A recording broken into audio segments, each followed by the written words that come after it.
अस्सलामुअलैकुम and welcome to रौनक इफ्तार। मैं हूं आयशा अब्रार और मेरे साथ मौजूद हैं जवाद अहमद सिद्दीकी।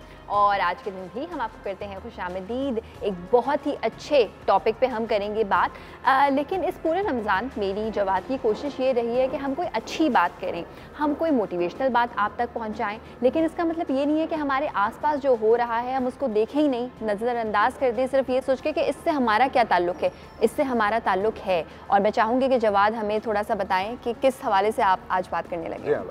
आज आयशा दिल खासकर उदास है। जाहिर बात है, आपके मुल्क में आपके अपने शहरी, आपके अपने भाई बहन जब दहशतगर्दी का शिकार बने और जान से चले जाएं तो उदासी फितरी है। आज इब्तिदा में हमने देखा कोयटा में धमाका हुआ, 13 अफराद वहाँ जान से गए। अब से कुछ देर कबल पाड़ा चनार से खबर आई, 10 अफराद वहाँ धमाकों की नज़र हो गए। सो दिल उदास होता है नाजरीन ये देख कर कि हमारा मुल्क और ईद से कबल इस तरह का अफसोसनाक सानहा जिसमें इतने लोग अपनी जान से चले जाएं। सो गुजारिश बस ये है कि इन जाने वालों को जो अब जहान से रुखसत हो गए अपनी दुआओं में ज़रूर याद रखिए। उनके जो अजीज़ व अकारिब जो वरसा रह गए हैं पीछे, उनके सब्र के लिए दुआ कीजिए। और हमें देखना ये है नाजरीन कि अगर हम इंतहा पसंद नहीं भी हैं, लेकिन अगर इंतहा पसंदी की अपने अंदर गुंजाइश रखते हैं, वो यूँ कि इंतहा पसंद सोच हमें बुरी नहीं लगती, इंतहा पसंद सोच की गुंजाइश है हमारे करीब, सो हम इंतहा पसंद ही शुमार होंगे। इसको बस ज़हन में रखिए। सो इंतहा पसंदी को रद्द करके ही आप ये साबित कर सकते हैं कि आप ख़ुद एक इंतहा पसंद नहीं हैं। बतौर शहरी, बतौर फ़र्द इस माशरे का आयशा हम सब का किरदार बनता है। हम सिर्फ ये नहीं कह सकते कि हुकूमत, रियासत गो के ये उन्हीं की जिम्मेदारी है शहरियों के जान और माल का तहफ़्फ़ुज़, लेकिन हम सब अपने तईं एक दूसरे को महफूज बनाने के लिए नाज़रीन अपना हिस्सा डाल सकते हैं।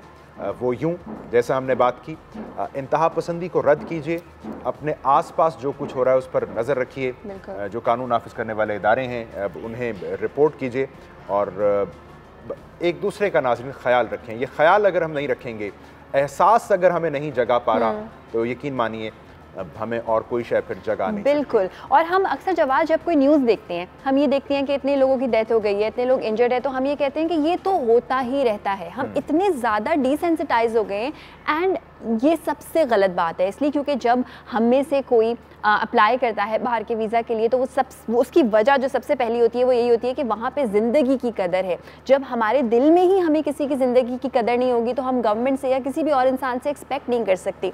तो अपने लेवल पे एक और काम हम कर सकते हैं जवाद, वो ये कि जब हमारा बच्चा ग्रो हो रहा हो, उससे बात करें, उसके साथ बैठें, देखें कि उसकी सोहबत कैसी है, वो किन दोस्तों में उठ बैठ रहा है, क्या कोई फ़ायदा लेने वाला इंसान उसको ब्रेन वॉश करके एक्सट्रीमिज़म की तरफ तो नहीं ले जाएगा।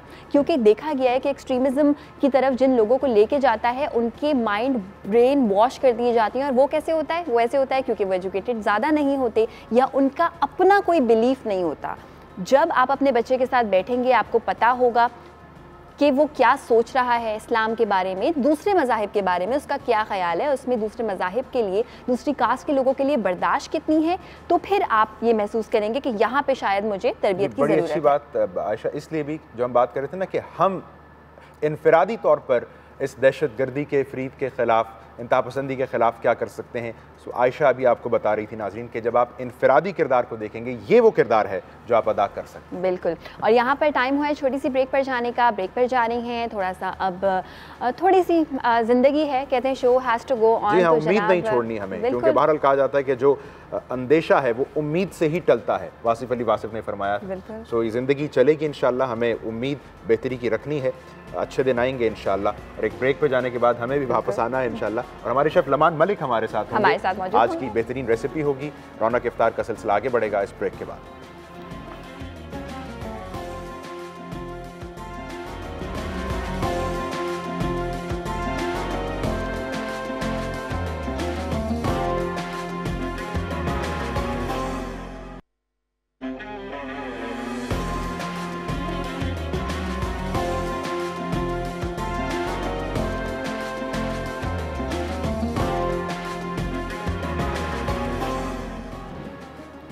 जी वेलकम बैक। आप देख रहे हैं रौनक इफ्तार। रौनक इफ्तार में आज शेफ़ लमान मलिक फिर से जवाद की फरमाइश पूरी कर रहे हैं और आई एम श्योर आप लोगों की फरमाइश भी पूरी कर रहे होंगे। क्या बना रहे हैं जानते हैं। अस्सलाम वालेकुम शेफ। वालेकुम सलाम, कैसी हैं आप? बिल्कुल ठीक ठाक। अस्सलाम वालेकुम। देखिए भाई, मेरा तो मकसद ये है कि जिसकी जो फरमाइश आए उसको पूरी करें। ठीक है। और बटाटा वड़ा, आलू की चिप्स आप अगर आपने पहले ही कर दी थी तो बना चुका था। ओके जी। तो आज जुम्मतुल विदा है और रमजान रुखसत हो रहा है। बिल्कुल। तो हमने सोचा कि आज हम विंग्स खाएं। विंग्स, अच्छा कौन से वाले? कोई पर लगा रहे हैं आप? आज पर लगा रहे हैं। पर लगा के रमजान भी अब उड़ने ही वाला है और आज हम बना रहे हैं यहाँ पे फ्लेमिंग हॉट या फिर बफलो। हम बना रहे हैं आज बफलो विंग्स। Buffalo wings. अच्छा शेफ, बफलो का मतलब पहले बताएं कि बफलो का क्या मतलब है? बफलो का मतलब है सॉस। ठीक है, buffalo sauce. Red hot sauce बनेगी। ठीक है, उसको हम बफलो सॉस बोलते हैं। सही है। चूंकि टाइम कम है, मुकाबला सख्त है, सबसे पहले आए थे मैरिनेशन की तरफ। हमने विंग्स लिए हुए हैं। विंग्स को 2 स्लाइसेस में, स्किन समेत ही विंग्स हैं, अगर आप देखें आपको नजर आए। सही जी, दिखाइए। तो स्किन समेत ये विंग्स हैं और ये एक पार्ट है, ये उसका दूसरा पार्ट है। अच्छा, ये आपने इन दोनों को बीच में से डिवाइड किया अलग कर लिया है। ठीक है, गुड, सही। ठीक है जी, ठीक है। ये देख रहे हैं स्किन इसके ऊपर है।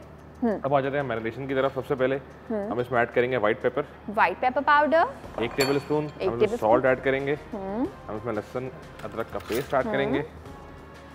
ठीक है। शेफ खैरियत है? आज बड़ी जल्दी जल्दी काम कर रहे हैं आप। आज चीजें ज्यादा है ना। अच्छा, चीजें ज्यादा है, ठीक है। मस्टर्ड पेस्ट ऐड करेंगे। साथ साथ आप हमें कॉल्स भी कर सकते हैं। फैट बर्गर के वाउचर्स हमारे पास हैं आप लोगों के लिए, और एक आसान से सवाल का आसान सा जवाब देना होगा उसके लिए। थोड़ा ऐड करेंगे टबास्को सॉस। ठीक है। 1 टेबलस्पून ऐड करेंगे hot sauce. Hot sauce, Tabasco sauce. Okay, 2 कर देते हैं। ठीक है, आपकी ना मेरी। ठीक है। और इसको अच्छी तरीके से हम मिक्स करेंगे। सही।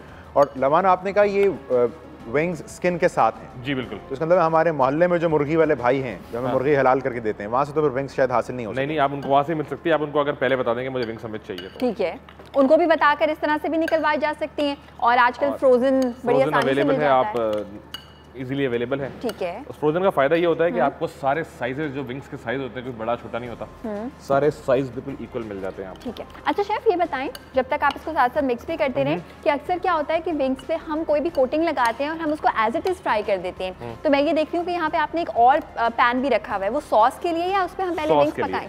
सॉस के लिए। हमने क्या करना है, हमने पहले मैरिनेशन कर दी। मैरिनेशन के बाद हम इसके अंदर, ये मैदा है मेरे पास। ठीक है। 2 खाने के चमचे, तकरीबन ½ कप के बराबर मैदा है। ठीक है। और 2 खाने के चमचे हम यूज करेंगे कॉर्नफ्लावर। कॉर्नफ्लावर का हम करेंगे करने के लिए इसमें ऐड करेंगे हम सॉल्ट, हम इसमें ऐड करेंगे चिकन पाउडर। सही है। हम इसमें ऐड करेंगे व्हाइट पेपर। ओके। आप शेफ जल्दी जल्दी जल्दी जल्दी बता रहे हैं। हम जो भी लोग लिख रहे होंगे ना, वो जल्दी जल्दी से लिख रहे होंगे। मैं रिकैप भी कर दूंगा, मतलब बिल्कुल बिल्कुल, नहीं आप जल्दी जल्दी बताइए। अच्छा जी, ये रेडी हो गया। ठीक है। इसकी मैरिनेशन भी रेडी हो चुकी है। ठीक है। सही है। सही। सबसे पहले आप इसको ऑफ कर दें। सही है। सबसे पहले आपने एक विंग्स का पीस लेना है। ठीक है, इसको मैदे में डिप करना है अच्छी तरीके से। ठीक है। डिप करने के बाद जितना भी एक्सेस मैदा है उसको ड्रेन करके हम एक दफा डिप करेंगे पानी के अंदर। ये देखने वाली चीज है, अब पानी में डिप हो रहा है ये जवाब। एक्सीलेंट। पानी में डिप किया हमने। सही है। उसको निकाला एज इट इज, फिर दोबारा। नाइस, ये एक डिफरेंट चीज है। आई एम श्योर कि ये बहुत सारे लोग नहीं करते होंगे। ठीक है। 2 दफा से ऊपर कोटिंग ना कीजिएगा। सही है। इस तरीके से करके रेडी करेंगे इसको। दोबारा से सेम प्रोसीजर। ठीक है। सेम प्रोसीजर रिपीट करेंगे। ठीक है, जबरदस्त। पानी में डिप करेंगे। यस। बाहर निकालेंगे। ठीक है। और इसको अच्छी तरीके से इसमें हम कोटिंग करेंगे। ठीक। शेफ, यहाँ पे आप कोटिंग भी करें और जवाद विंग्स के जो ऊपर एक क्रिस्पी सी एक लेयर आती है, ये इस वक्त वो बनाई जा रही है। और पता है मजे की बात, इसमें जो है वो आपके इसकी स्किन भी मौजूद है। ठीक है। तो जिसका टेस्ट है वो बहुत ही कोई जबरदस्त किस्म का आएगा। ठीक है। अच्छा, एक बात आपको ये भी बता दें, ये नहीं कि इन विंग्स को ये सिर्फ निकाल के सर्व कर देंगे, इसकी बाकायदा एक सॉस तैयार की जाएगी, उसमें इनको डिप किया जाएगा, because these are buffalo wings. तो बफलो एक बहुत ही मज़े की सॉस होती है जो कि यूएस से ईजाद हुई थी बेसिकली, और बफलो उस इंसान का नाम था जिसने ये सॉस ईजाद की थी। एक्चुअली वो उसके नाम में कहीं ये अच्छा वो आपने बता दिया, वरना नाज़रीन में से मेरी तरह के लोग जाके दुकानदार को कह रहे होते बफलो विंग्स दे दें जी, बफलो विंग्स दे दें प्लीज। तो फिर आपको जवाब आगे से मिलता है कि नहीं है? नहीं है। बफलो सॉस आप लेके आते हैं। कहाँ मिलता आगे से? अच्छा जी, बहुत सिंपल। इसी तरीके से थोड़ा सा 1-2 पीस और कर लेते हैं। ठीक है, 1-2 पीस और करते हैं ताकि जब हम फ्राई करें तो एक साथ फ्राई करें। अच्छा, मुझे लग रहा है कि हमने काफी सारी फरमाइशें पूरी करी दी हैं। बिल्कुल, एब्सोल्युटली। कोई ऐसी फरमाइश रह गई हो कि मैं भूल गया हूं, आपको याद है कोई फरमाइश? देखिए, 1-2 फरमाइशें अगर रह भी जाएं, मेरे ख्याल से मीठा रह गया, लबशीरी मीठा रह गया है। लेकिन हम अगर ये देखें ना जवाद के, हमने इस पूरे रमजान कोशिश की है, चाइनीज भी हमने बनाया है, हमने देसी भी बनाया है, कढ़ाइयाँ भी बनाई हैं, कॉन्टिनेंटल भी बनाया है, दाल, सब्जी दोनों चीजें बनाई हैं। यस। और मीठे में मीठा हमने नहीं बनाया हालांकि। मीठा हमने बनाया है एक्चुअली, मैंने और आपने खाया नहीं था। हाँ, बिल्कुल मीठा आपने बिल्कुल बनाया, एक अच्छा जी बिस्किट्स वाली चीज भी बनाई थी जी। इसको हम करेंगे डीप फ्राई। ठीक है, हमने इसके अंदर यूज किया है डालडा कुकिंग ऑयल। ओके अच्छा शेफ, ऑयल हमारा सही से गर्म हो गया है और करेंगे? ऑयल बिल्कुल भी ज्यादा गर्म नहीं होना चाहिए, नहीं तो फिर ऊपर क्रिस्प आ जाएगा और अंदर से ये नरम रह जाएंगे। सही है। कवल भी हैं, उनसे करते हैं बात। कवल कराची से बात करते हैं। हेलो अस्सलाम वालेकुम। वालेकुम अस्सलाम, कैसी हैं आप? बिल्कुल ठीक ठाक। कवल आप कैसी हैं? मैं भी ठीक। और शेफ बना रहे हैं जो खाना चिकन बुफेलो विंग, बहुत अच्छी लग रही है देखने में तो, है ना? बस ये खाने में भी अच्छी आ जाएगा। हाँ मजा आ जाएगा। बस आप आ जाए यहाँ पे इफ्तार के टाइम। बिल्कुल ठीक है, मैं आ जाऊंगी, कोशिश करूंगी। इनकी डिशेस बहुत अच्छी होती हैं, रोजाना मैं ट्राई करती हूँ। जबरदस्त। आपने क्या ट्राई किया है? मैंने अब तक ये आपने जो परसों बनाया था, परसों याद नहीं आ रहा नाम। परसों क्या बनाया था? कढ़ाइयाँ बहुत बनाती है, किरण कोई कढ़ाई होगी। हाँ हाँ परसों आपने बनाई थी, अच्छे बने थे। दूध वाली कढ़ाई थी मेरा, दूध वाली कढ़ाई थी बिल्कुल ऐसा ही परसों। वो आपका प्रोग्राम अच्छा है, आप बहुत अच्छी लग रही हैं। बहुत बहुत शुक्रिया। अच्छा मैं आपसे सवाल करूं, सिंस आप कराची में रहती हैं, फैट बर्गर का वाउचर आपको बहुत आसानी से मिल सकता है। सवाल करूं मैं आपसे? जी करें। कुरान जो लफ्ज है उसका मतलब क्या है? अच्छा मुश्किल हो गया सवाल? जी मुश्किल है। चलें आसान कर लेती हूँ, डोंट वरी, आसान कर लेती हूँ। कुरान में कितनी आयात हैं? कुरान में आयत जो है 555। ठीक है, आपका जवाब हम नोट कर लेते हैं और आपको शो के एंड में बताएंगे कि विनर्स कौन थे। बहुत बहुत शुक्रिया कॉल करने का। एंड शेफ हमारे विंग्स हो रहे हैं डीप फ्राई। हमने यूज किया है डालडा कुकिंग ऑयल। ठीक है। अगर आप चाहें, अगर आपको लगे कि आप तेल ज़्यादा इस्तेमाल नहीं करना चाह रहे तो आप उसको शैलो फ्राई भी कर सकते हैं, और उसके बावजूद भी अगर आप चाहेंगे और भी तेल कम इस्तेमाल करना तो हम उसको पैन फ्राई भी कर सकते हैं। थोड़े से तेल के अंदर आप पैन में रखें और दोनों साइड फिर आप उसको पलट के कर लें, बिल्कुल सेम तरीकेकार के साथ। तब भी रिजल्ट वैसा नहीं आएगा जो इसमें आएगा, लेकिन मोर और लेस रिजल्ट वही होगा। लेकिन तेल का कम खर्चा होगा, पहली चीज़। दूसरी चीज़ ये कि आप डीप फ्राई भी नहीं कर रहे हैं फिर। ठीक है, परफेक्ट, जबरदस्त। अच्छा शेफ, यहाँ पे आप इसको फ्राई करें, ब्रेक पर भी हमें जाना है, ठीक है? ब्रेक पर जाते हैं, शेफ लमान मलिक इनको फ्राई कर रहे हैं। जब वापस आएंगे तो हम सॉस भी बनाएंगे और जाते जाते एक नेकी हम आपको दिखाना चाहते हैं। जब हम ब्रेक से वापस आएंगे तो फिर उसके बाद हम दोबारा रेसिपी पे आ जाएंगे। हमारी डॉन न्यूज़ की टीम ने कोशिश की कि इन लोगों के साथ वक्त गुजारा जाए जो कि लोगों को रहने की जगह देते हैं, अकोमोडेशन देते हैं, रिगार्डलेस ऑफ द फैक्ट कि फीमेल है, मेल है, यंग हैं, ओल्ड हैं, उनको रहने की जगह प्रोवाइड की जाती है सहारा ऑर्गेनाइजेशन ट्रस्ट की जानिब से। तो वो भी देखते हैं कि किस किस्म की है ये नेकी, और उसके बाद ब्रेक के बाद आपसे दोबारा करते हैं मुलाकात।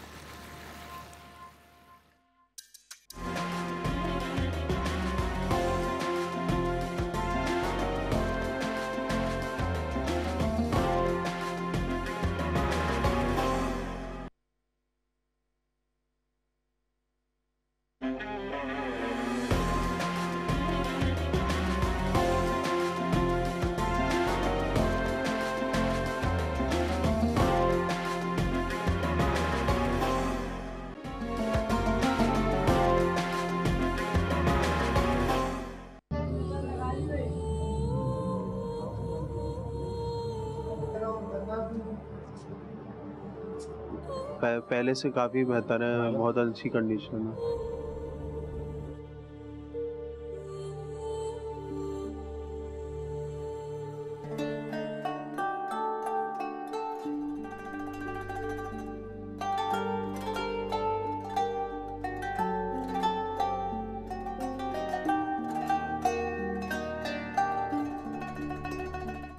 आपका नाम क्या है? मोहम्मद याकूब। आप कितने अरसे से यहाँ पर हैं? 8 साल से। इदारे के बारे में आप थोड़ा सा बताएंगे? हमारा घर जैसा मिला माहौल, घर जैसा माहौल, जैसे मसले थे अल्लाह अच्छा करेगा। जब गुंजाइश कमती है, कैपेसिटी बहुत है गुंजाइश, और कैपेसिटी तो ज़्यादा है। इनका खर्चा इकरार कम है, इकरार का माल है, इकरार इनके पूरे आएंगे, अल्लाह इनको अच्छा करेगा, खड़ा करेगा। तो यहाँ की मैनेजमेंट अच्छी है, आपको सारा? अल्लाह का शुक्र है, अल्लाह का शुक्र है। दाल रोटी चटनी रोटी जो मिलता खाते हैं।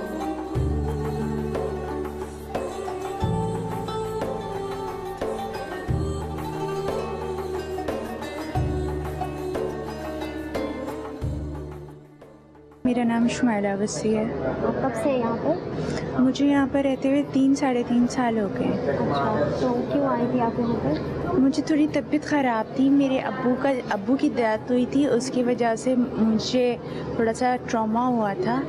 ट्रॉमे की वजह से फिर मैं आई हूँ यहाँ पर और मेडिकेशन मुझे दी जाने लगी। कारवाने हयात से पहले वहाँ पे एडमिट थी, फिर यहाँ लेकर आए थे। तो जब से यहाँ आई है तबीयत बेहतर हुई आपकी? मेडिकेशन पर हूँ मैं, तबीयत बेहतर है, बहुत बेहतर है। माहौल यहाँ पर इंसान अपना ख़ुद बनाता है। अब यहाँ पर जितने भी लोग हैं पेशेंट हैं वो ज़्यादातर, और कुछ लोग ऐसे हैं जिनके घर में प्रॉब्लम उनकी वजह से क्रिएट हो रही है, मतलब वो डिसेबल है ना, तो वो लोग हैं यहाँ पर। और कुछ लोग ऐसे भी हैं जिनका कोई है नहीं या कोई प्रॉब्लम की वजह से वो इस वजह से आए हुए, मतलब डिसेबल नहीं है लेकिन उनका रहने का कुछ नहीं है, तो उनको सहारा नाम है ना इसका, सहारा विलेज, तो उनको बेआसरा हैं तो उनको वैसे रख रखा है। अकबर अली राना मेरा नाम है, सहारा पब्लिक राइट्स वेलफेयर ऑर्गेनाइजेशन का फाउंडर हूँ। सबसे पहले डॉन न्यूज़ का शुक्रिया अदा करता हूँ कि रमज़ान मुबारक महीने में हमारे जैसे बेसहारा और मुझसे अफराद का जो है आप लोगों ने ख्याल रखा, बहुत शुक्रिया आपका। मैं ये बचपन से ये काम कर रहा हूँ, 12 साल की एज थी मेरी, तो उस टाइम नबीने लोगों को रोड क्रॉस कराना, बुज़ुर्गों को मस्जिद में छोड़ना, तो जो इंसान काम करता है, मैं तो कहता हूँ अल्लाह की रज़ा के लिए, मैसेज अल्लाह की तरफ से आता है। अल्लाह ताला जब चाहता है उस बंदे को जिस तरह वो मांगता है वो देता है। तो मुखिर हजरात आएँ, विज़िट करें, देखें यहाँ पर, अगर दिल मानता है तो हमारी मदद करें इस अदारे की, मैं इससे बढ़ के कोई वो नहीं कर सकता। तो मेन आपके यहाँ पर क्या क्या किस किस चीज़ की ज़रूरत है वो हाईलाइट कर दें। देखिए हमारा जो रेगुलर है वो हमें राशन चाहिए, क्योंकि 400 के करीब लोगों का खाना रोज़ पकता है।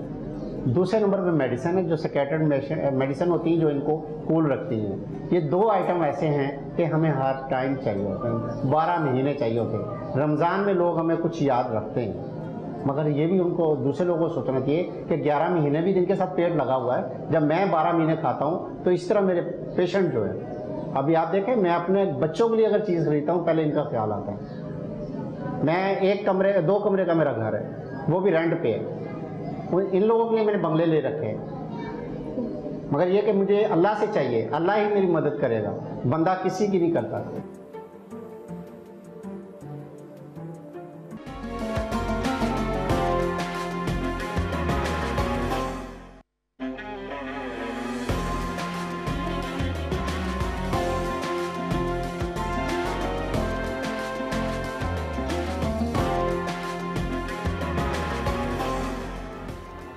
जी वेलकम बैक। आप देख रहे हैं रौनक इफ्तार, और रौनक इफ्तार में शेफ़ लमान ने आज रौनक ऐसे लगाई हुई है कि वो बना रहे हैं बहुत ही यमी से विंग्स, और अभी सॉस भी बनाएंगे उसके लिए, बफलो सॉस। जी शेफ़ लमान। जी हमने ये निकाल लिया और आप देखें कि बड़ा मजे का गोल्डन क्रिस्प इसके ऊपर आ चुका है। ओके। और अब हम जो है इसको सॉस बनाएंगे। ठीक है। लेकिन पहले इसको थोड़ा रेस्ट करेंगे, रेस्ट देंगे। ठीक है। क्योंकि अभी भी फ्राई होकर बेचारा बाहर निकला है। अच्छा चिकन थक गई है, फ्राई हो के आराम कर रही है अभी चिकन। ओके शेफ, ये बिल्कुल वैसे लग रहे हैं जैसे रेस्टोरेंट में हम खाते हैं, इसकी कोटिंग बिल्कुल वैसी है। आप जो तरीकाकार मैंने बताया आपको, अगर आपने वो तरीकाकार अपना लिया तो एग्जैक्टली कोटिंग ऐसी ही आनी है। nice. पानी में हल्का सा डिप करना है आपने और फिर उसको आपने आउट कर लेना है। ठीक है। अच्छा जी, हम इसमें ऐड करेंगे तकरीबन 2 टेबल स्पून के बराबर डालडा कुकिंग ऑयल। सही। और इसमें बफलो सॉस इस वक्त बन रही है। ऑयल ऐड करने के बाद हमने इसके अंदर लहसुन अदरक का पेस्ट ऐड करना है। ठीक है। 1 टेबल स्पून। पहले हल्का सा गोल्डन ब्राउन कर लेंगे। अच्छा, इसको गोल्डन ब्राउन करना है, इसका कच्चा कच्चा फ्लेवर अगर हमें पसंद हो वो रख सकते हैं। कच्चा पसंद हो तो कच्चा भी रख सकते हैं आप। ठीक है, एज यू विश, जैसे आपको पसंद है वैसे आप रख सकते हैं। वैसे आपको मैं तो सजेस्ट करता हूँ कि आप जो हैं वो सिर्फ उसके लिए फ्रेश गार्लिक यूज कीजिएगा, उसके अलावा कुछ ना यूज कीजिएगा। ठीक है। हम इसमें ऐड करेंगे केचप। ऑलराइट, 1 कप केचप हम इसमें ऐड कर रहे हैं। 1 कप केचप इसमें ऐड करेंगे। तो इसका मतलब है आप विंग्स के साथ इजाफी केचप यूज करने की जरूरत तो नहीं। कुछ लगाने की जरूरत ही नहीं है, किसी से कुछ मंगवाना ही नहीं पड़ेगा। ठीक है, जबरदस्त। और हम इसमें ऐड करेंगे टबास्को सॉस। ठीक है। Tabasco sauce is a very spicy 2 tablespoon. अच्छा हाँ, बता दूं कि टबास्को सॉस बहुत स्पाइसी है, तो अगर आपने कम ऐड करना तो कम भी ऐड कर सकते हैं, लेकिन इसका एक अलग फ्लेवर है। हम ऐड करेंगे 1 tablespoon hot sauce. Hot sauce और टबास्को सॉस दोनों अलग अलग चीज़ें हैं। ठीक है। इसको खुदारा मिक्स मत कीजिएगा, और आपको जिस किस्म का फ्लेवर पसंद हो, अगर आपको ज़्यादा तेज़ पसंद है तो आप टबास्को फिर भी नहीं बढ़ाइएगा, टबास्को बहुत ज़्यादा हॉट हो जाएगा, आप फटाफट बढ़ा दीजिएगा। ठीक है, ठीक है। थोड़ा सा इसमें ऐड करेंगे पानी हम। और ये हमारी सॉस रेडी। अच्छा शेफ, अब सिर्फ इसमें सॉल्ट ऐड करना है हमने। ये जो सॉस इस वक्त सिजल हो रही है, मुझे ये बताएं कि इस सिजल होती हुई सॉस में हम विंग्स ऐड करके उनको कोई पकाएंगे या सिर्फ कोट करेंगे? नहीं, हमारी विंग्स पक चुकी हैं। ऑलराइट, सिर्फ हमने विंग्स ऐड करनी है इसके अंदर। सही है, इसको हम टॉस करेंगे। ओके। और जो टॉस नहीं करना जानते, अच्छा, मैंने पानी इसके अंदर ऐड इसलिए किया था, मैं बता दूं कि पानी मैंने इसके अंदर ऐड इसलिए किया था कि सॉस बहुत थिक थी, विंग्स पे कोटिंग नहीं आती। अब इसके ऊपर कोटिंग आ चुकी है। ठीक है लमान, बहुत बहुत शुक्रिया। बस मैं चाह रही हूँ आप इसको जल्दी से अगर सर्व कर दें तो हम इसको देख भी पाएँ और इतनी मज़े की डिश बनाने का आपकी ख्वाहिश यहाँ भी पूरी कर देते हैं। बहुत बहुत शुक्रिया।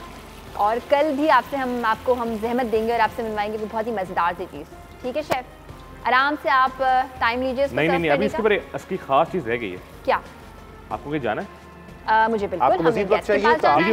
मुझे तकरीबन मज़ीद थोड़ा सा टाइम और चाहिए। बस जल्दी से अगर आप इसको सर्व कर दें। सर्व करता हुआ दिखा दूं। ठीक है, जबरदस्त। और जी, इस पे हम ऐड करेंगे तिल। ठीक है, जल्दी से ऐड कर देते हैं तिल।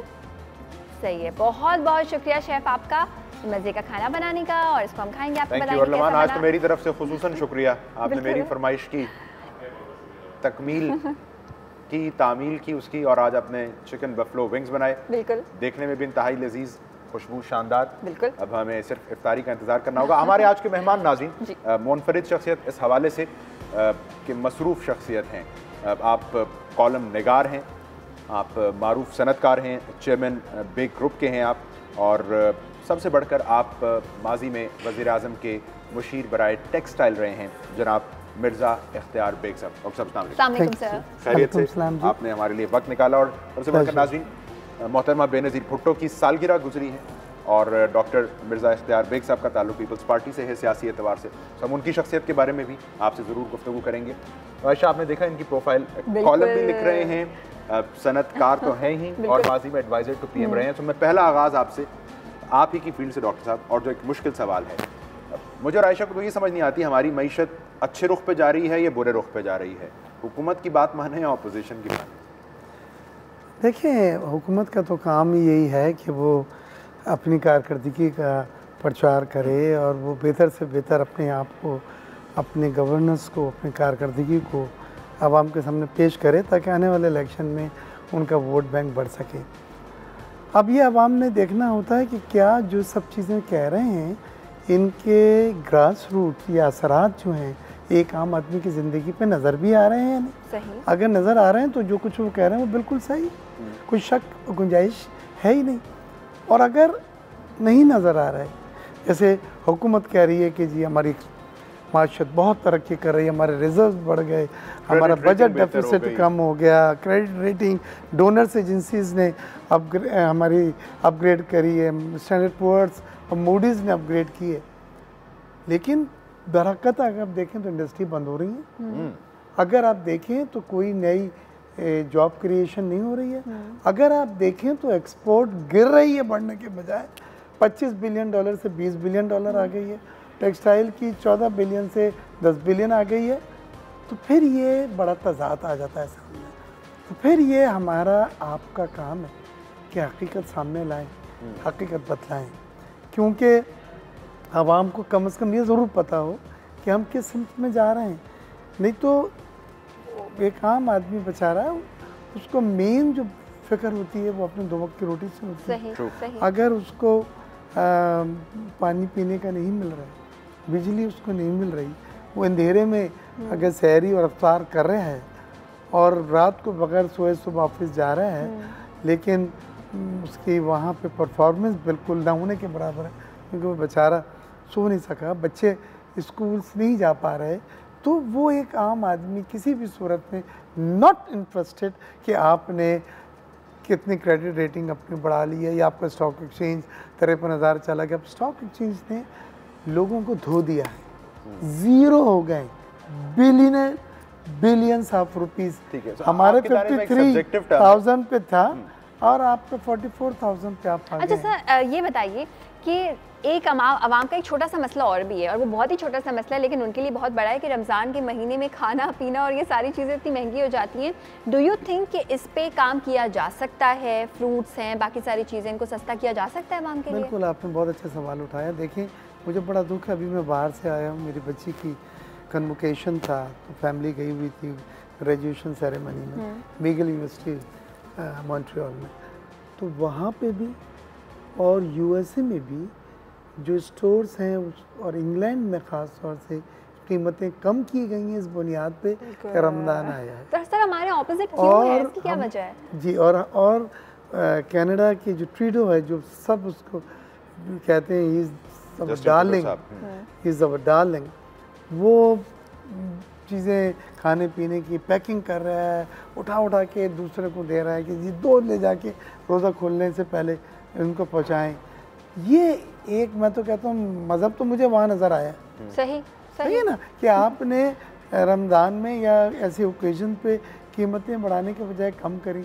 उनकी अपने जब फेस्टिवल आते हैं क्रिसमस, न्यू ईयर, ईस्टर, उसमें मेगा सेल 20% सुबह आके लोग लाइन लगाते हैं और वो चीज़ें लेके जाते हैं। बॉक्सिंग डे पे आपको पता है जिस तरह से रश होता है लोगों का कि खुलता और लोग अंदर जाते हैं। ब्लैक फ्राइडे तो ये देखिए आप कि आप क्या सिर्फ कैलकुलेटर हाथ में लेके क्या जिया जा रहा है?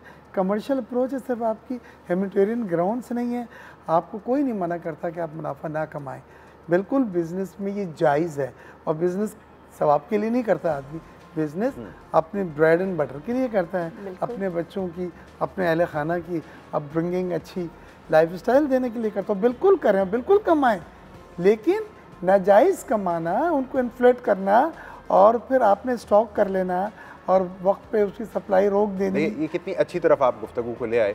अब हम आदतन शिकवा कर देते हैं हुकूमत से अपने मसाइल के लिए। अब फ्रूट क्या हुकूमती पॉलिसी की वजह से महंगा हो जाता है? नंबर 1। नंबर 2, अगर हम लोग इनफरादी तौर पर डॉक्टर साहब टैक्स ही अदा नहीं करना चाहते हुकूमत को, तो हुकूमत रेवेन्यूज कहाँ से जमा करेगी? हमें अगर ब्रेक पे जाना है तो मैं डॉक्टर साहब से ब्रेक के बाद जवाब ले लेता हूँ। बिल्कुल जी।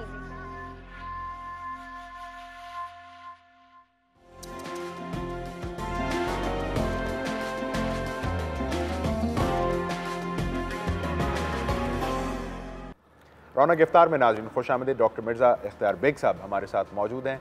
हम उनसे मुल्क की मईशत के ऊपर और उसके अंदर हम आप क्या किरदार अदा कर सकते हैं उसके रोल पर बात कर रहे हैं। तो डॉक्टर साहब, हम लोग चूँकि रमज़ान है, हम लोग कोशिश कर रहे हैं कि करप्शन के ख़िलाफ़ अपने जो हमारे माशरती रवैये हैं उन पर नज़रसानी करें, जिसमें एक रवैया ये है कि हम लोग टैक्स देने से बचते हैं, भागते हैं।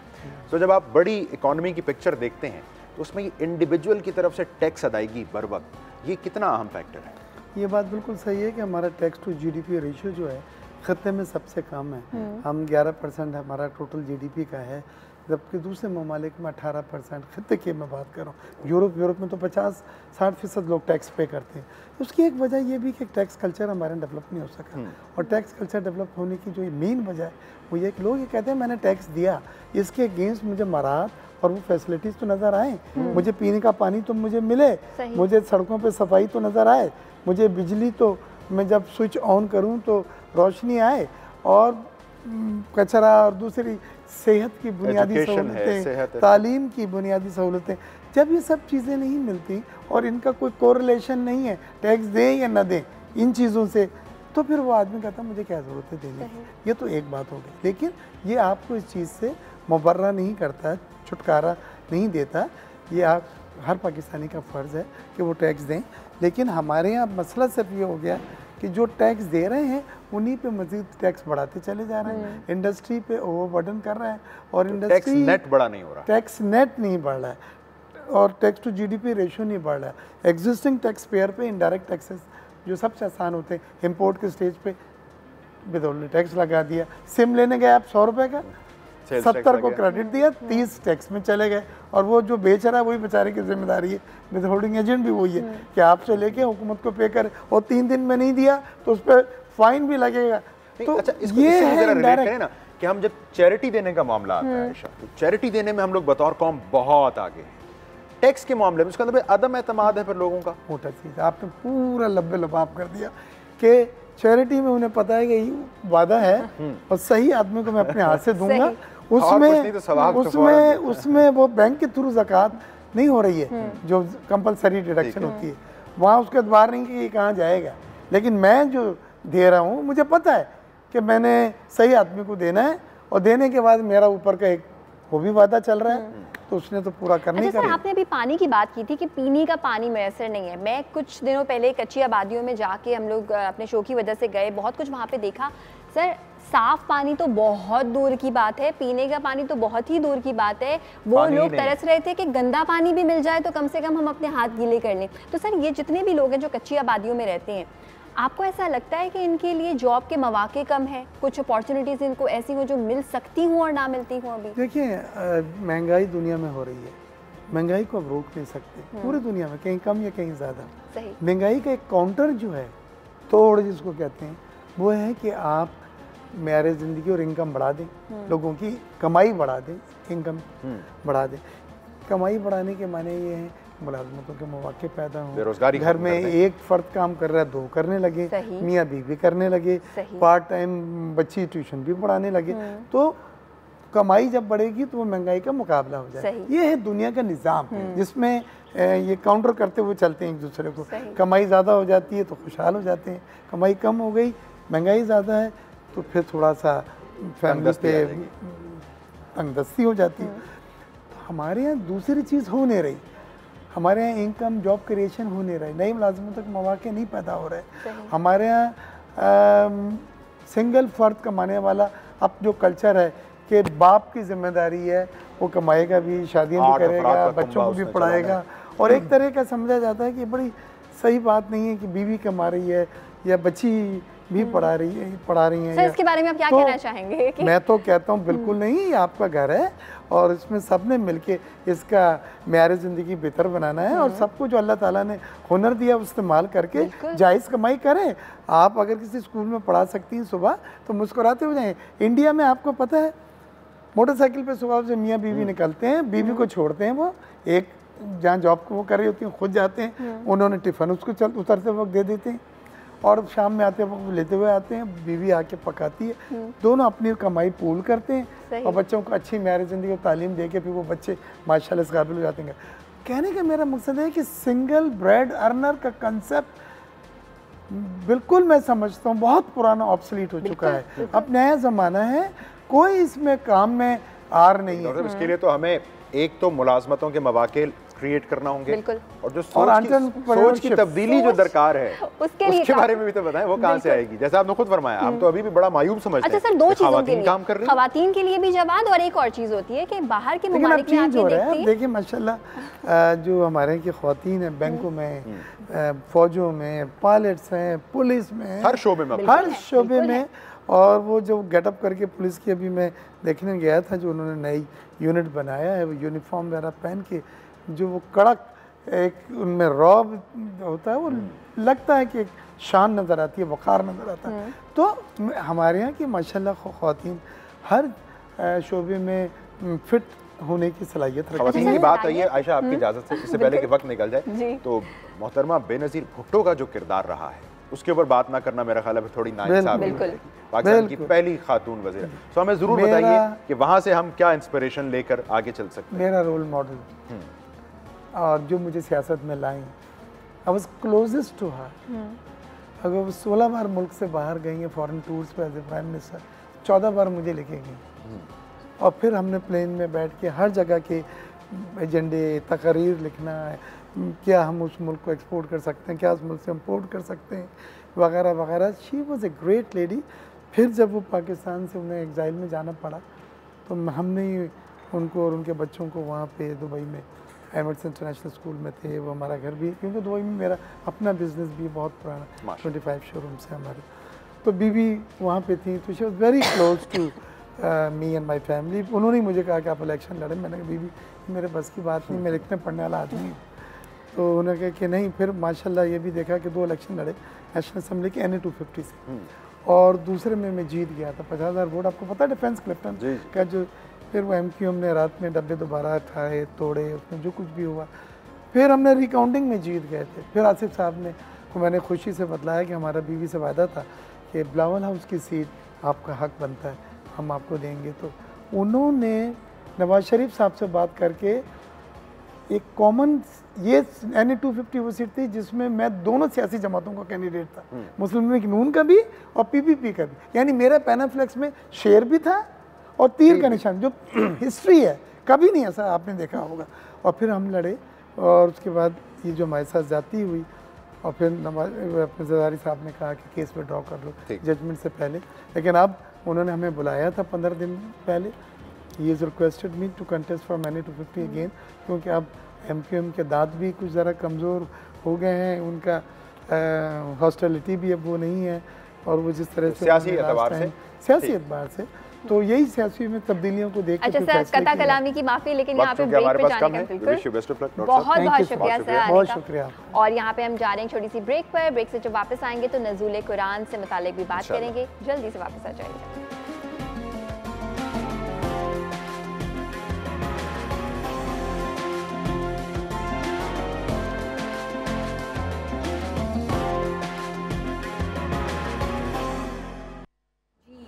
आप देख रहे हैं रौनक इफ्तार। रौनक इफ्तार में उलमा किराम के साथ आज हम बात करेंगे नज़ूल कुरान से मुतालिक।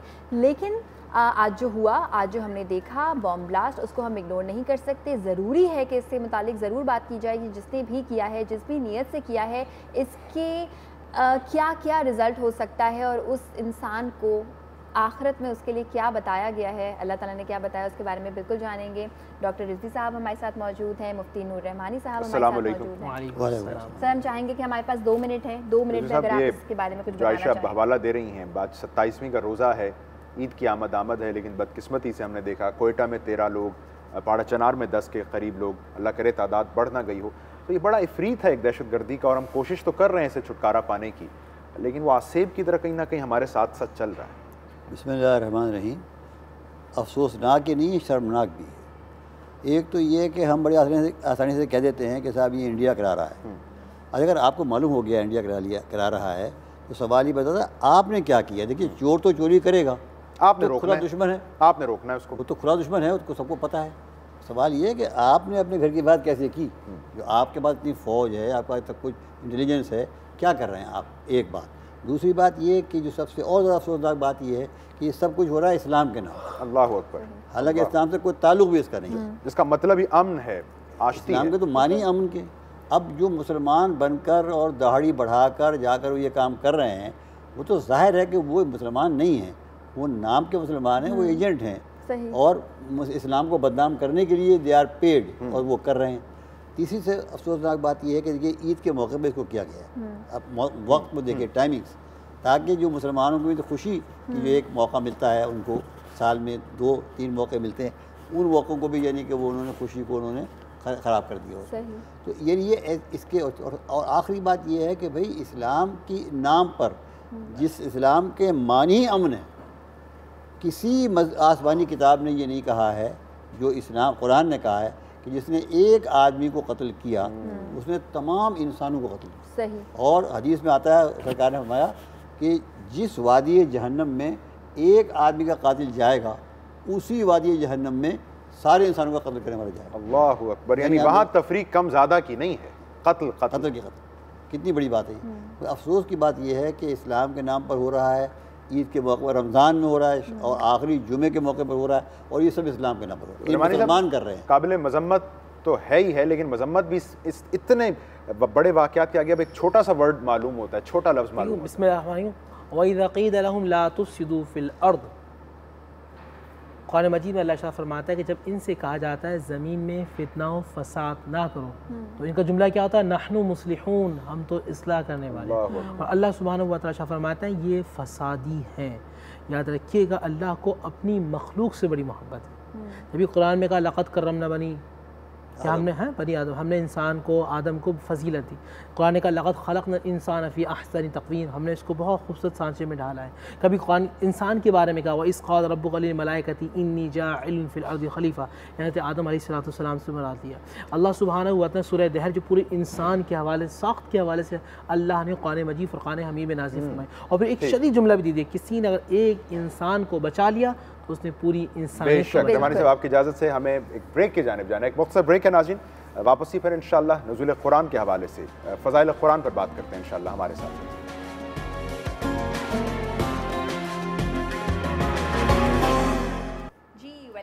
देख रहे हैं रौनक इफ्तार। रौनक इफ्तार में हम नज़ूल कुरान से मुतालिक बिल्कुल करेंगे बात, और साथ साथ आपको ये भी बता दें कि रमज़ान के महीने में अगर आप एक छोटी सी नेकी करना चाहें, किसी का दिन बनाना चाहें, किसी की ज़िंदगी बनाना चाहें, तो अल्लाह ताला इसका सवाब तो आपको देगा ही देगा। लेकिन ऐसा कहा जाता है कि जब आप ऐसी कोई नेकी करते हैं तो वो भी किसी इबादत से कम नहीं होती, और ऐसा ही कहना है सर्फ एक्सेल वालों का। जी, और आज का मौजू नाज़रीन नज़ूल कुरान के हवाले से रिजवी साहब, मैं आपसे अगर गुफ्तगू का आगाज़ करूँ, ज़ालिकल किताबु ला रैब फ़ीह हुदल लिल मुत्तक़ीन। सो ये कुरान करीम फ़ुरक़ान हमीद सिर्फ मुत्तक़ी अफराद और हज़रात के लिए हिदायत है क्या?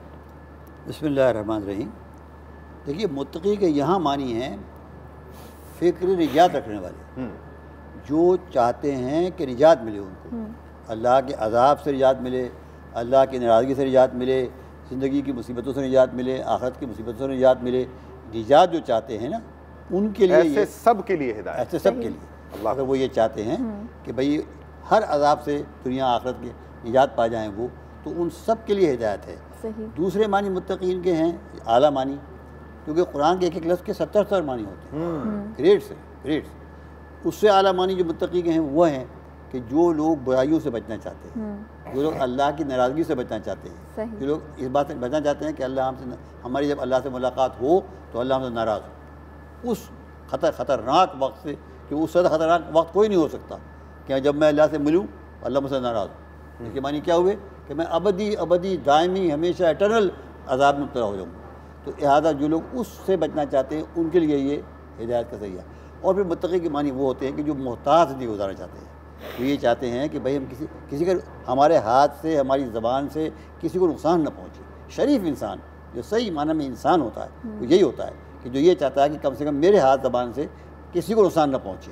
और हुज़ूर ने तो मुसलमान की तारीफ़ यही की है कि मुस्लिम हो मन सलम मुस्लिमून बिलिसान ही व यदिही, मुसलमान वो होता है जिसकी ज़बान और हाथ से सब महफूज होते हैं। तो लिहाजा जो लोग ये चाहते हैं कि मतलब इंसान एक सही इंसान की शक्ल में कुछ ज़िंदगी गुजारें, उनके सबके लिए हिदायत है कुरान में। बिल्कुल, इसलिए कहा गया कि रब्बुल आलमीन हुदन लिल आलमीन, यानी फ़कत मुसलमानों के लिए नहीं, तमाम ऐसे इंसान के जो शरीफ ज़िंदगी गुजारना चाहते हैं, पाक ज़िंदगी गुजारना चाहते हैं, उन सब के लिए कुरान से बिल्कुल। कॉलर है, लेकिन मैं चाहूँगा उसके बाद रमानी साहब आपसे हम पूछें कि अल्हम्दुलिल्लाह से लेकर मिनल जन्नति वन नास तक कुरान का पैगाम है क्या, लेकिन आपसे पहले इजाज़त है, कॉलर एक शामिल है। हेलो, अस्सलाम वालेकुम। वालेकुम अस्सलाम। जी सर, क्या पूछना चाहेंगे? एक तो मैडम मैं लाहौर से लतीफ़ साबिर बात कर रहा हूँ। जी बिल्कुल। दूसरा ये कि मैं बिला वजह तारीफ करने का आदी नहीं हूँ, मैं सारे प्रोग्राम देखता हूँ। आपका प्रोग्राम आज भी देख रहा था, आपने कोयटा साने की शोहदा का जिक्र किया, मुझे बड़ा अच्छा लगा। बहुत बहुत बाकी किसी प्रोग्राम में ये जिक्र नहीं हुआ। बहुत बहुत शुक्रिया सर, हमारी छोटी सी कोशिश। जी, दूसरा मुफ्ती साहब से ये पूछना है कि कुरान मजीद फुरकान हमीद 23 साल में मुकम्मल 23 साल लगे या कुछ दिन आगे पीछे थे? ठीक है, अभी जवाब दिया जाता है आपको। बहुत बहुत शुक्रिया।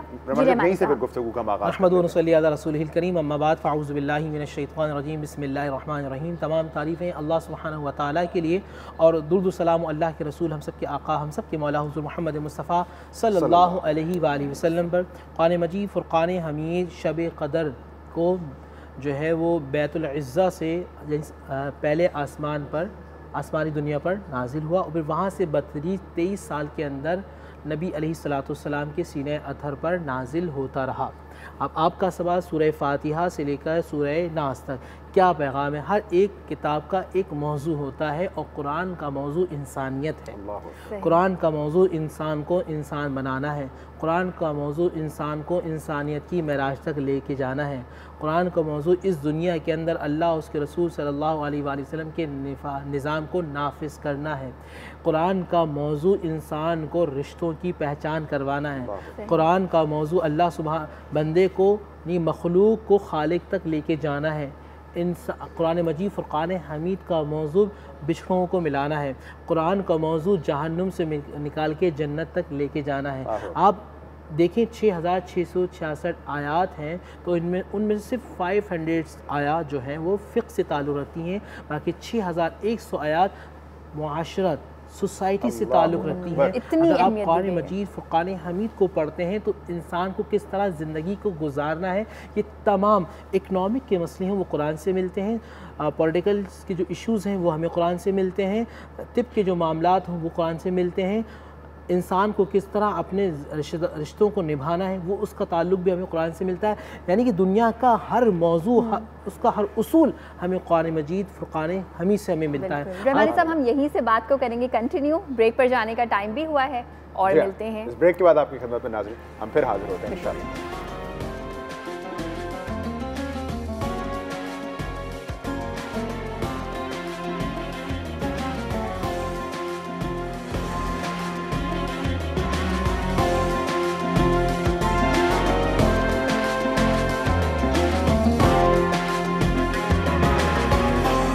Welcome back. आप देख रहे हैं रौनक इफ्तार। कुरान मजीद एक कंप्लीट किताब है, एक मुकम्मल किताब है जिससे हमें ज़िंदगी के हर शोबे में और उसके बाद भी हर शोबे में रहनुमाई हासिल होती है। मुफ्ती नूर रहमानी साहब हमें बता रहे थे, सर हम चाहेंगे कि आप उसी से कंटिन्यू कीजिए। बिस्मिल्लाहिर्रहमानिर्रहीम।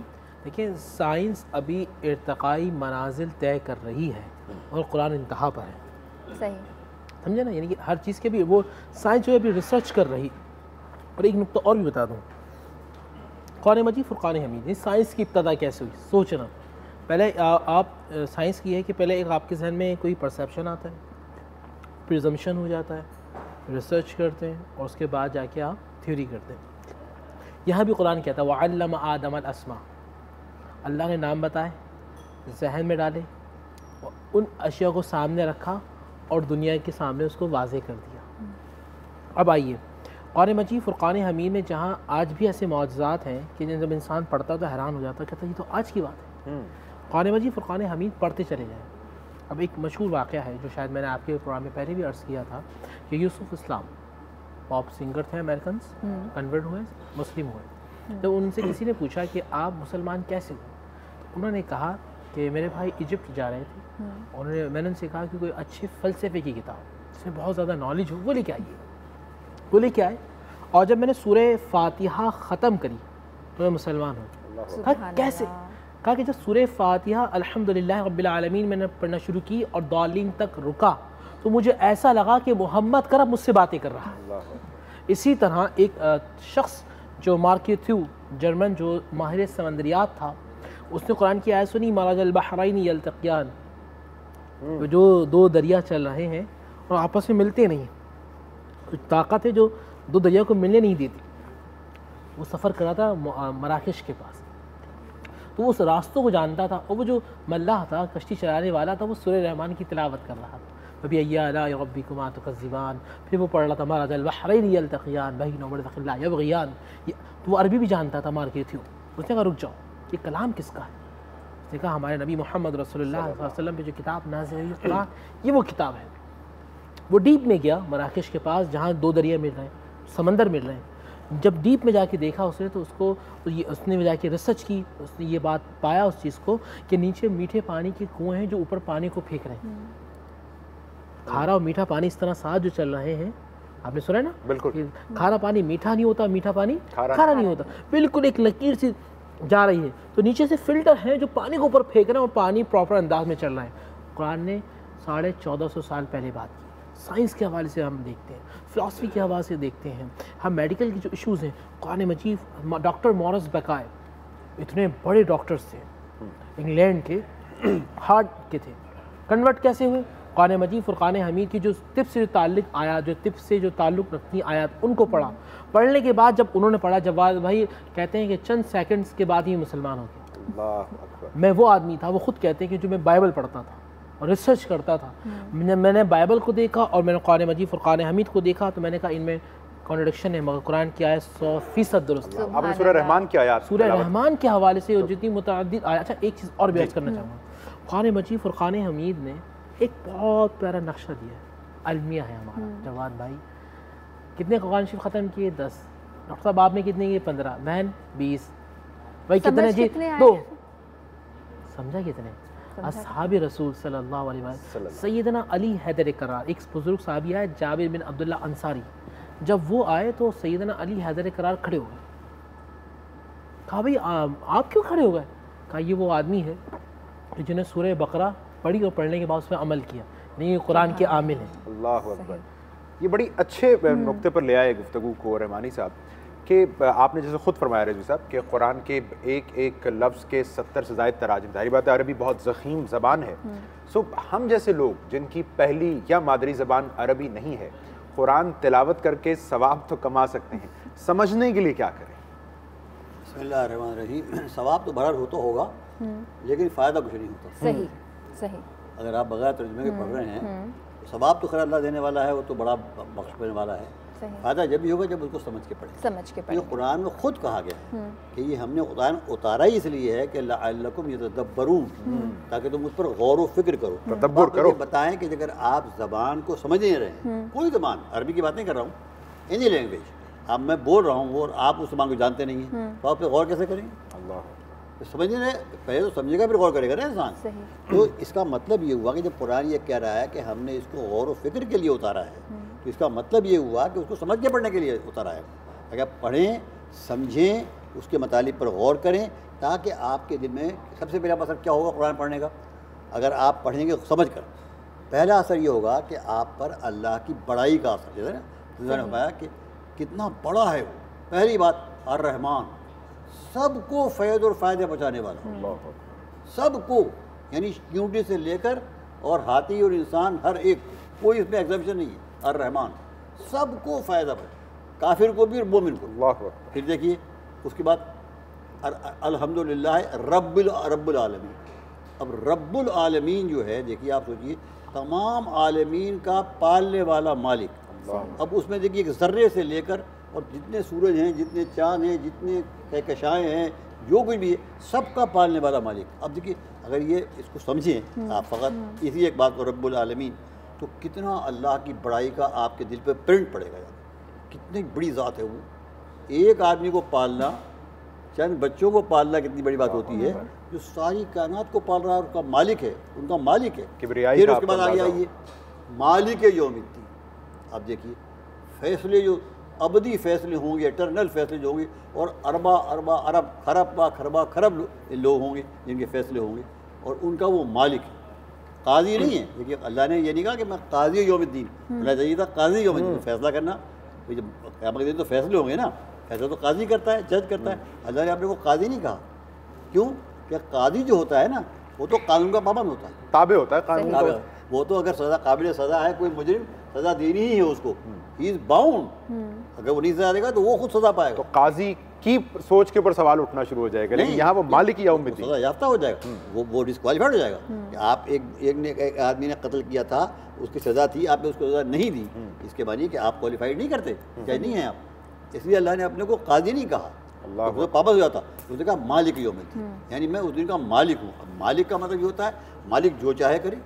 मालिक के बारे में आप कुछ नहीं कह सकते, भाई मैं आप घर के मालिक हैं, अब आप जैसे चाहें सेटिंग करें। कोई कह सकता है, कोई आगे कह सकता है साहब आप ये सेटिंग क्यों कर रहे हैं इसको यहाँ, भाई मैं मालिक हूँ, मेरी मर्ज़ी जो चाहे मैं करूँ, जिसको चाहे माफ़ कर दे। अब जो इतना बड़ा हो कि जिसको चाहे माफ़ कर दे, हमेशा हमेशा के लिए जन्नत में भेज दे, और जिसको चाहे माफ़ न करे, हमेशा हमेशा के लिए जहन्नम में भेज दे। आप उसकी अथॉरिटी पर गौर कीजिए, उसकी क़ुव्वत पर गौर कीजिए, ठीक है ना, कितना फ़र्क पड़ेगा इस पर। फिर उसके बाद आपने कहा इहदिना सिरातल मुस्तक़ीम, हमें हिदायत देने वाला वो है। हलवा आपने मान लिया कि गाइड करने वाला, असल गाइड जो है वो है, तौफीक वो देता है, गाइड वो करता है। लाख आप देखिए, आप लाखों आयतें पढ़ते हैं, असर नहीं होता। मुझे बता ना, एक आदमी ने चंद आयतें पढ़ी और वो मुसलमान हो गया। अल्लाह, ये क्या हुआ? ये गौर फिक्र कर लिया। कैसे नहीं, गौर फिक्र तो किया, गौर फिक्र लोग भी करते हैं, लेकिन अल्लाह की तरफ से हिदायत मिलती है, तौफीक मिलती है, उसके बाद कुछ नहीं होता। तो जैसे आप फरमा रहे थे इससे पहले गुफ्तगू में कि सवाब तो है, लेकिन कुरान सिर्फ सवाब की नीयत से पढ़ना ऐसा ही है जैसे मक्खी मारने के लिए तोप चला। अच्छा रहमानी साहब, मैं एक सवाल ऐड करना चाहूँगी ख़ास तौर पे। सर हमारे यहाँ ये होता है यूजुअली कि कुरान मजीद कितने दिन में हिफ्ज़ किया गया, बड़े फ़ख्र से बताया जाता है कि जी बहुत जल्दी हिफ्ज़ किया गया, ख़त्म किया गया। इससे अगर हम कंपेयर करें कि कितना समझा गया, मैं चाहूँगी आप ये ज़रूर बताएं कि अगर समझने में ज़ाहिर है कि थोड़ा ज़्यादा वक्त दरकार होगा, तो वो एक बेहतर तरीका है, या फिर बस जल्दी से उसको। देखिए बहन, हिफ्ज़ करने की तो अपनी बहुत बड़ी सादत है। जब आपने ये किया है, कल क़यामत के दिन कुछ लोग ऐसे होंगे जो नूरानी ताज के सरों पर होगा और जिनसे सूरज से ज़्यादा रोशनी निकल रही होगी। तो अम्बिया, रवायत में आता है अम्बिया फरिश्ते पूछेंगे ये कौन है, ये कौन से नबी हैं, तो आवाज़ आएगी ये नबी नहीं बल्कि ये उन बच्चों के वालिदैन हैं कि जिन्होंने अपने बच्चों को कुरान की तालीम दी और कुरान को अपने सीने में मुंतकिल करवाया था। कुरान की तालीम, कुरान की तालीम और कुरान को हिफ्ज़ करवाया था, यानी कि उनके सीने के अंदर, उन बच्चों के सीनों में पूरा कुरान था। तो उनके वालिदैन का ये इज़्ज़त और तकरीम होगी हदीस रसूल में।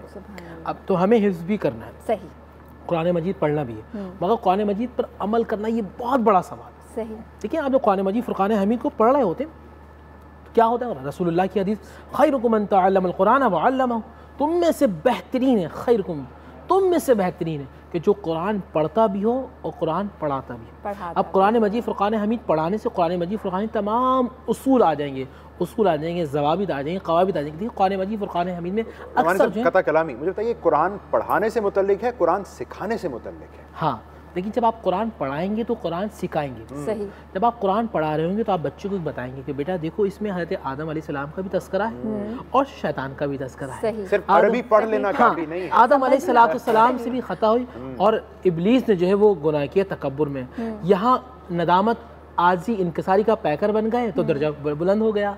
इस ये अकड़ गया, अब अवस्तकबरा तो ये वकाना मिनल काफिरीन, ये काफिरों में से हो गया। अब बताएंगे हाबिल और काबिल का भी तस्करा है, नज़र दोनों ने दी थी मगर हसद का मामला आ गया तो काबिल हमेशा के लिए राजी दरगाह हो गया, कातिल हो गया, हाबिल जन्नती हो गया। तो ये सारे मामला यहाँ हम लुक़मान अलैहिस्सलाम के बेटे की गुफ्तगू बताएंगे, यहाँ यूसुफ अलैहिस्सलाम का अंदाज़ बताएंगे अपने भाइयों के साथ, यहाँ ज़ुलेखा का भी तस्करा आएगा, यहाँ हज़रत मरियम का भी तस्करा आएगा, यहाँ ईसा रूहुल्लाह का भी तस्करा आएगा, यहाँ मूसा कलीमुल्लाह का भी तस्करा आएगा, यहाँ नूह नजीउल्लाह का भी तस्करा आएगा, यहाँ दाऊद अलैहिस्सलाम का भी तस्करा आएगा। सुलेमान अलैहिस्सलाम को अल्लाह ने हुकूमत दी, ताकत दी, मगर क्या कहा, हाज़ा मिन फ़ज़्लि रब्बी, तमाम चीज़ें अल्लाह सुब्हानहू व तआला को अता की, मगर हर जगह कहा कि मेरे रब का एहसान है, ये मेरे रब का करम है।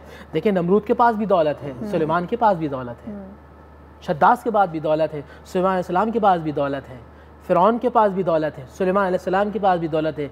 सुलेमान अलैहिस्सलाम ने जो काम भी किया मिन जानिबिल्लाह का, अल्लाह के लिए। बहुत शुक्रिया रहमानी साहब। ब्रेक पर जा रहे हैं, ब्रेक से वापस आने के बाद कुरान मजीद के नज़ूल के हवाले से भी बिल्कुल हम करेंगे बात, तो मिलते हैं आपसे इस छोटी सी ब्रेक के बाद।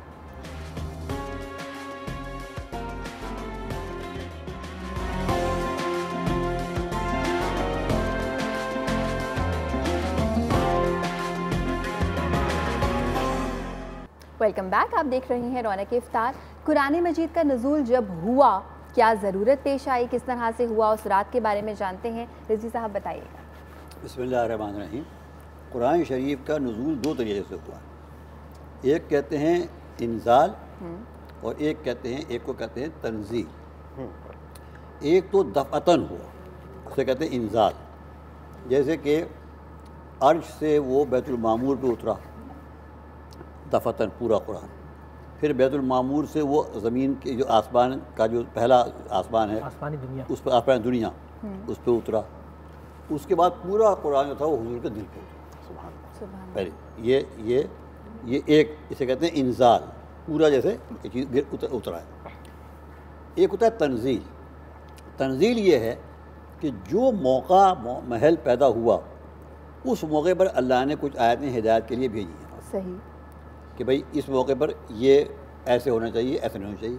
जैसे ग़ज़वात हुई, जंगें हुई, शान नज़ूल, तो जैसा जो मौका हुआ हिदायत करने का, तो क्योंकि कुरान जो वैसी किताब नहीं जैसे किसी मुस्लिम ने बैठ के कमरे में लिख दी हो, ये तो एक प्रैक्टिकल किताब है, ज़िंदगी की किताब है, प्रैक्टिकल ज़िंदगी के लिए है ये किताब। ये फ़कत थिंकिंग के लिए नहीं है, अमल के लिए है, अमल। और जैसा अमल हो रहा है, जहाँ ज़रूरत हिदायत की है, उसके मुताबिक वो आयतें लेकर हुजूर जिब्रील लेकर आए कि ये आयतें आप पढ़ें। हुजूर के पास उनका इल्म पहले से था, आयतों का इल्म पहले से था, तो उनको बताया गया इतना यहाँ पढ़ें आप। इसलिए कुरान में कहा गया है जल्दी मत करो पढ़ने में, यानी मतलब ये हुजूर को इल्म था, कहा आप जल्दी ना करें, आप उतना ही पढ़ें जितना कि जिब्रील बताएँ आपको कि जितनी ज़रूरत है उसकी। इसे कहते हैं तंज़ील, कि मौका व मौका जहाँ जहाँ जैसे जैसी ज़रूरत पेश आती गई माशरे को, सोसाइटी को, उसके हिसाब से वो आयतें उतरती गई ताकि वो उसका पूरा एप्लीकेशन भी मालूम हो जाए। इसलिए देखिए जितने भी मुफस्सरीन हैं टॉप के, किसी मसलक के हों, सबसे पहले वो आयत के शान नुज़ूल लिखते हैं। क्यों लिखते हैं? क्योंकि उसमें आप समझ सकते नहीं, उसके बगैर आप समझ सकते हैं कि बात क्या है। जैसे मसलन इन्ना आतना कल कौसर, हमने तुम्हें कौसर अता किया। अब ये कौसर के मानी क्या है? आखिरी आयत ये है कि वो अरब कहते थे हुजूर को, कुरैश कहते थे कि ये अबतर हैं, यानी इनकी औलाद नहीं चलेगी। आपका एक बेटा था हुजूर का उस वक्त, अब्दुल्ला, उनका इंतकाल हो गया। एक ही बेटा था उस वक्त, उनका इंतकाल हो गया। तो उन्होंने कहा मेरी तो औलाद चलेगी नहीं, तो अबतर है, अबतर कहते हैं उनको कि जिनकी औलाद न चले। अल्लाह ने कहा जवाब में इन्ना आतना कल कौसर, हम तुम्हें कसरत नस्ल अता करेंगे।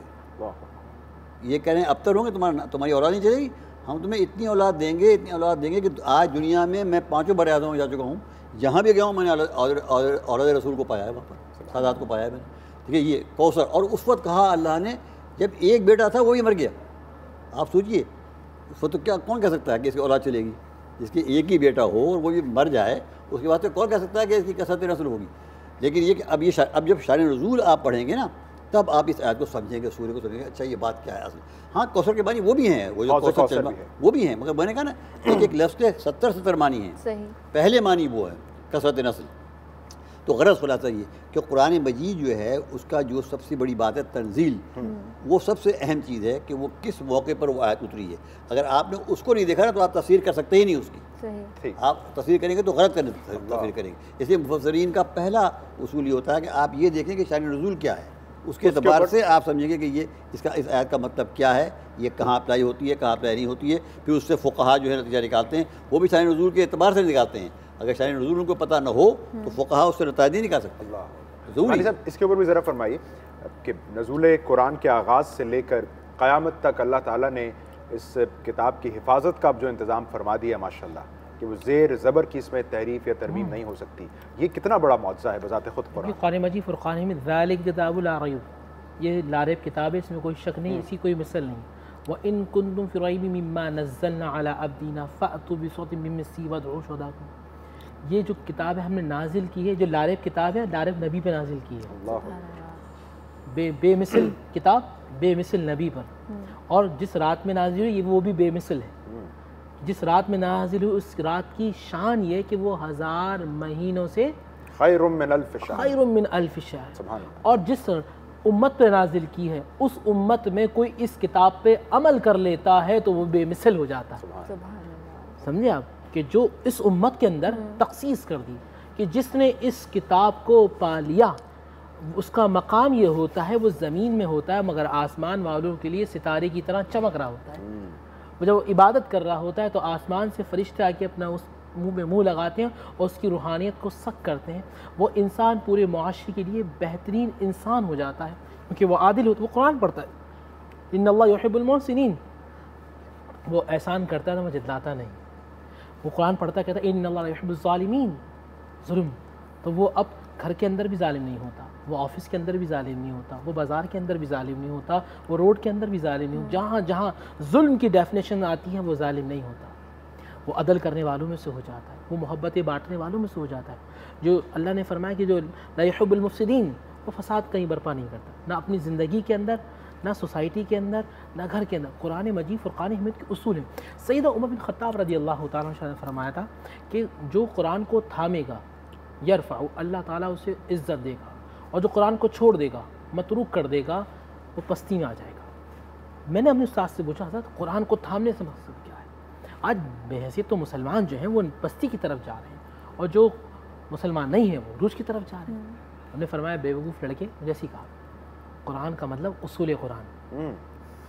अब तखसीस नहीं होगी, जो कुरान के उसूल को अपना लेगा वो कामयाब और कामरान होगा। अगर मोमिन होगा, यही है जिसको थाम लेने का कहा। अब ये वो हदीस रसूल इमाम मुअज्जम इमाम तिबरानी ने इसको फरमाया।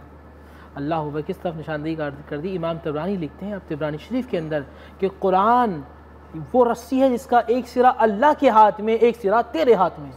अल्लाह अकबर। इमाम गज़ाली अहल उलूम के अंदर लिखते हैं कि अगर तू चाहता है कि तुझसे, अंदाज़ उनका ये, अगर तू चाहता है कि तुझसे अल्लाह राज़ी है या नहीं तो ये देख कि तू कुरान से राज़ी है या नहीं। अगर तू कुरान से, उनकी अल्फाज हैं, यानी कि वो एक बंदे को कारी होता है ना, करीब करता है लिखने वाला कि कारी बिल्कुल करीब हो जाए। तो अगर तू कुरान से करीब है तो समझ जा अल्लाह तुझसे करीब है, अगर तू कुरान से दूर है तो तू समझ जा अल्लाह तुझसे दूर है। इस रमज़ान बहुत बाबरकत, अभी आखिरी शब कदर जो ताकरात है वो आने वाली है, आज एक गुजर चुकी है, एक आने वाली है। हमें क्या करना है, कुरान मजीद फुरकान हमीद को पढ़ना है, और पढ़ने के बाद कुरान कहता है अफला याक़िलून, क्या अकल नहीं रखते, अफला यशऊरून, क्या शऊर नहीं रखते, अफला यतफक्करून, क्या फ़िक्र नहीं रखते, अफला यतदब्बरून, क्या गौर व फिक्र नहीं करते। वो हालत शऊर की हालत में पढ़ना है कुरान। हाँ, इसमें कुरान की एक आयत बड़ी अच्छी है, जो सूरह मुल्क में खुदा फरमाता है कि जहन्नमी जो है ना वो जहन्नम में जा रहे हैं। अब उस वक्त देखिए जहन्नम में जा रहे हैं, उस वक्त वो क्या कह रहे हैं, कुरान खुदा फरमाता है कि वो कह रहे हैं कि लो कुन्ना नस्मो और नाक़िलु, अगर हम कुरान को सुनते और उस पर अक्ल इस्तेमाल करते समझते, अल्लाहु अकबर, माँ कुन्ना मिन साबित सही, तो आज हम जहन्नमी न हो। हम कुरान मजीद फुरकान हमीद पढ़ें, समझें। फर्स्ट ऑफ ऑल कुरान बार बार यही कहता है, आपको कुरान जो मुखातिब कर रहे हैं ना, कुरान पढ़ें, कुरान समझें, उसको अपनी ज़िंदगी में नाफिज करें। असहाब रसूल से 10 आते थे, 10 आयात लेते थे। फिर 23 साल में कुरान मजीद फुरकान हमीद का रसूल, इसकी हिकमत ये भी है कि जहाँ ज़रूरत हुई जब नाजिल हुआ, और असहाब रसूल का अंदाज़ था कि 10 आयात ली चले गए, 10 आयात को पढ़ा, अपनी ज़िंदगी में नाफिज किया, फिर रसूलुल्लाह के पास आए, फिर 10 आयात ली, फिर जाके अपनी ज़िंदगी में इसको नाफिज किया, फिर आए। तो हमें भी चाहिए कि हर रात के अंदर, आज एक मैसेज है कि हम कम से कम 10 आयात को पढ़ेंगे, पढ़ने के बाद समझेंगे, और समझने के बाद उसको अपनी ज़िंदगी में नाफिज करेंगे। अल्लाह की तौफीक के साथ बहुत बहुत शुक्रिया रिजवी साहब, जज़ाकल्लाह रहमानी साहब।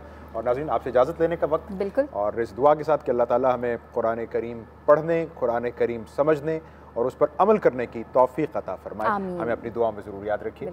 और कल हमारी होगी मुलाकात इसी टाइम पे 6 से लेकर 8 बजे तक। अब कल करते हैं मुलाकात, हम सबको अपनी दुआ में याद रखिएगा। अल्लाह हाफ़िज़। अस्सलाम वालेकुम।